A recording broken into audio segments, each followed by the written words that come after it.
So the Pete versus Liz battle rages on. And listen, don't shoot the messenger. I'm just a player in the game. I have to be honest. This round goes to Pete.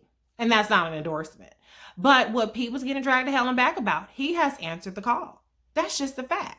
Now, Warren has changed her mind from her 2008 stance where she raised $10 million and closed her fundraisers to have a piggy bank to run for president. Now, in 2019, she's not okay with closed door fundraisers. So what did Pete do after being dragged to hell and back about it? He said, okay, fine, I'll open up my fundraisers to the press.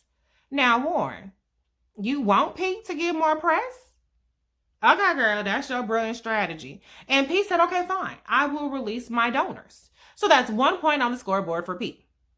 Now, when it comes to his McKinsey background, McKinsey said, okay, fine, you can release your client list. So I'm going to give Pete a half a point for the prospect, and I'll give him another half point when he actually releases his client list. So that's 2 points on the scoreboard.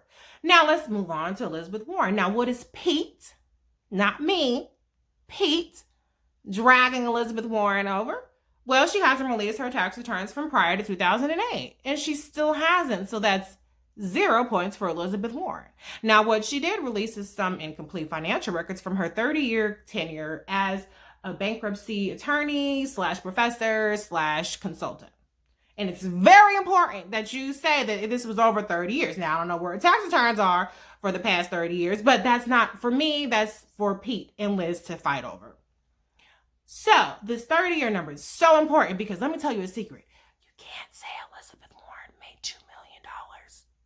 Because if you say Elizabeth Warren made $2 million, those are fighting words. You're destroying her. You're attacking her. That's so unfair. You're smearing her. But what you can say is that she made $66,000 times 30, which equals $2 million. But who's counting? But let me tell you, if y'all Warrenistas are upset about that, well, wait till you see this Washington Post article, child, about this work that she did on this environmental case. And listen, I'm not going to try to summarize it because then you're going to be in my comments complaining and whining, and I didn't even write the damn article. So go ahead and read the article and be mad at the writer. But let me just say this. Welcome to the primaries.